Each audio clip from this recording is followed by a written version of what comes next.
Ở khía nhà này nhóm mình là one piece trong này nòm bằng phổ từ ở khía bạnនេះគឺជាXiaomi 17 Ultra បាយលេខាបងប្អូនណាសម្រាប់ការ design គឺលយបងប្អូនណាបែប premium មែនទែនហើយអេក្រង់វិញគឺបាទរៀបស្មើស្អាតហើយតួខាងនេះគឺវាដាក់ខើមៗនេះបងប្អូនណាវាក្រើមល្អនេះឃើញអត់មានខើមអញ្ចឹងហើយអ្វីដែលពិសេសនេះគឺ lens កាមេរ៉ាខាងក្រោយនេះគឺយើងអាចពវល់បានបងប្អូនណាអាចពវល់បាននេះពវល់រូប zoom ចេញ zoom ចូល zoom ចេញ zoom ចូលនៅពេលដែលយើងអត់ដាក់ cache វាគឺយើងពិបាកក្នុងការ zoom តិចប៉ុន្តែនៅពេលដែលយើងដាក់ cache វាចូលគឺវាមានភាពងាយស្រួលមែនទែនប៉ុន្តែ cache ខ្ញុំអត់បានយកមកតាមខ្លួនបងប្អូនណាអត់បានយក cache តាមខ្លួននៅពេលដែលយើងដាក់ cache អាចពវល់បានប៉ុន្តែអ្វីដែលមិនចាំបាច់បងប្អូនប្រើខាងក្រោយក៏បាន zoom ទៅក្នុងអេក្រង់ក៏បានបងប្អូនណា zoom នៅក្នុងអេក្រង់ក៏បានដែរហើយអាវ៉ាន់នៅក្នុងដៃខ្ញុំកាន់នេះគឺវាមានទំហំ storage 512G បងប្អូនណា 512G RAM 16បាទRAM 16បូក6បន្ថែមទៀតហើយអ្វីដែលពិសេសនេះគឺវាប្រើ chip Snapdragon 8 Gen 5បាទជា chip ចុងក្រោយបងប្អូន chip នឹងខ្លាំងកំពូលណា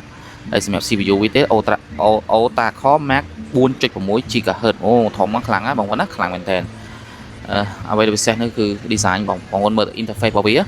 interface របស់វាគឺកប់មែនតើបងប្អូនណាស្មើស្អាតហើយមើលទៅ design គឺលយហ្មងលយមែនតើហើយបែប premium ហើយនៅក្នុងដៃខ្ញុំកាន់នេះវាជា China version ណាបងប្អូន China version ទៅលើ Xiaomi ឥឡូវអត់ពិបាកដូចពីមុនទេយើងមានវិធីសាស្ត្របើកវាគឺដើរធម្មតាតាក់ទងជាមួយនឹង notification ណាជាទូទៅបងប្អូនដែលទិញទូរស័ព្ទចិនគាត់តែងតែខ្វល់ខ្វាយរឿងថា notification ដើរ slow ដើរយឺតប៉ុន្តែសម្រាប់ឥឡូវគឺអត់អីទេបងប្អូនណា ហ្វិចតាន់តិចគឺដើរធម្មតាដូចគេនេះឯងហើយតាក់ទងជាមួយ app ខ្លះវាមាន app ចិន app អីនៅក្នុងនឹងដែរចឹងណា app ចិនពេលខ្លះយើងអាចលុបវាចោលបានបងប្អូនណាអាចលុបវាចោលបានអញ្ចឹងបើសិនបើបងប្អូនមានតម្រូវការណាអាចមកងាកមកមើលម្ដងនេះបានណាតម្លៃពិសេសមែនទែនហើយអ្វីដែលធំបំផុតហ្នឹងគឺលេកាបងប្អូនណាលេកាបាទចាំមើលតិចខ្ញុំនឹងតេស្តខ្លះគោលជូនបងប្អូនបាទអរគុណខ្ញុំសាកថតនេះកន្លែងស្លឹកនេះមួយនេះកន្លែងនេះចិត្តណាអាហ្នឹងចិត្តមែនទែនខ្ញុំដាក់ចិត្តនឹងមួយខ្ញុំថតវីដេអូថតស្លឹកបងប្អូនណាថតស្លឹកចេញពីXiaomi 17 Ultra បាយលេខាអាហ្នឹងថាមកប៉ោះ 2x អានេះបាន 2x បងប្អូនណា 3.2 បងប្អូន 3.2 4.3 បាទតោះមកខ្ញុំប្រើតែ6 8.6 អធិស្ឋានមកបាទប៉ុណ្្នឹងទៅបានណាបងប្អូនណាឬក៏យើងអាចយកលើសជាងនឹងតិចក៏បានដែរយើងយកត្រឹម30មួយទៀតបាទក៏60មួយទៀត20គុណបាទឥឡូវយើងទៅមើលទាំងអស់គ្នាយើងមកមើលទាំងអស់គ្នាបងប្អូនណានេះ120គុណអានេះ60បងប្អូនណានេះ30បាទ30គុណវ៉ាវផុតតិចក្រួយស្គរមែនទេបងប្អូនមើលនេះផុតឲ្យនេះបាទ8.6 បាទនេះជា 4.3 បាទឲ្យ color ខ្លាំងដែរហ្នឹង 3.2 2គុណ1គុណបាទជុំឲ្យ color សាហាវដិតយកតំបន់នេះថតធម្មជាតិត្រូវថតឥ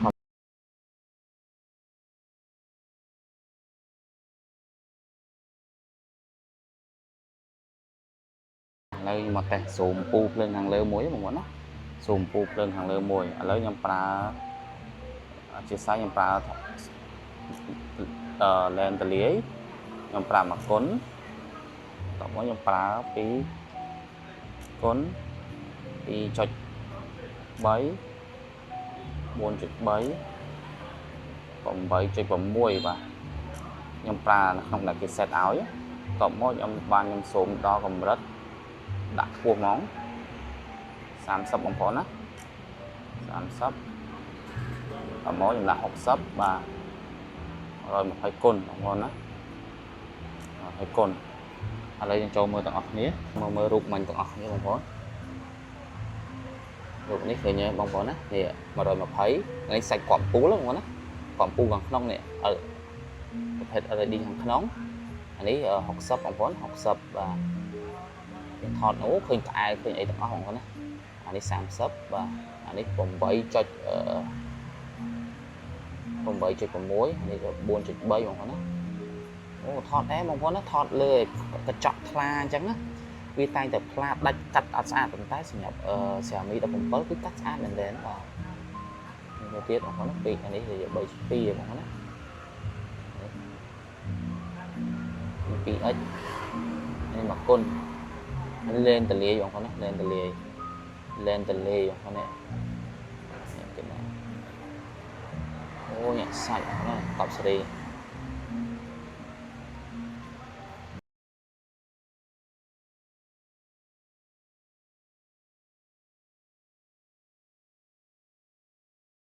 lấy cho một tay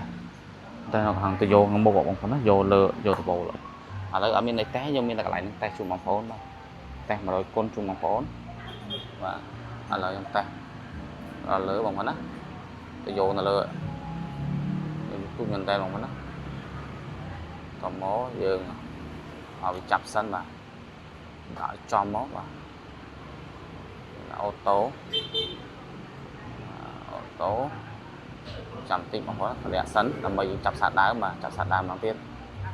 và này ô nhẹ xa cho đó nhá còn sai bằng sai tương tiền lấy trong châu mơ tao này tập bằng phó nó vô tập anh ấy sai plơ này vô tập à của không thêm từ vô ô ngay nè mà nhá ngay mình tên này họ khơi thì vô tập bắt tê nó muốn em mình tên nhẹ sai សួស្តីទាំងអស់គ្នានេះគឺជាវីដេអូដែលខ្ញុំថតពីកាមេរ៉ា selfie ខាងមុខរបស់ Xiaomi 17 Ultra បាយលេកាបាទកាមេរ៉ា selfie ខាងមុខកម្រិត 4K 30 fps បងមើលទៅមើលឲ្យ detail ល្អបងប្អូននេះសក់ក្បាច់ whisker បាទ spring ស្ពងដូចស្បុកមាន់ថតប៉ុណ្ណេះបានហើយបងប្អូនឥឡូវខ្ញុំកើចសិនបាទកាមេរ៉ាខាងមុខណាហើយបងប្អូនអាចដឹងថាស្ដាប់មិនមកវាមិនដែរសម្រាប់ខ្ញុំមើលទៅវាឲ្យ detail បងប្អូនណាមុខខ្ញុំឃើញមិនគឺវាឃើញចឹងអស់អ្នកសុំបីដល់រុនអីគឺវាឃើញឲ្យ detail ល្អបាទសម្រាប់កាមេរ៉ាខាងមុខគឺឲ្យ detail ល្អមែនតើខ្ញុំមើលទៅខាងក្រោយវិញបងប្អូនប៉ុន្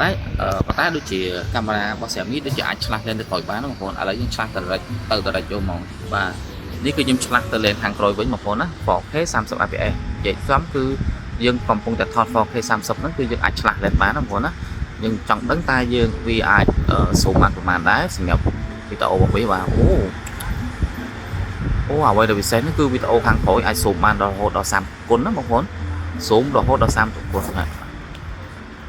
គឺវាឲ្យ detail ល្អមែនទែន smooth ណាបងប្អូនណា smooth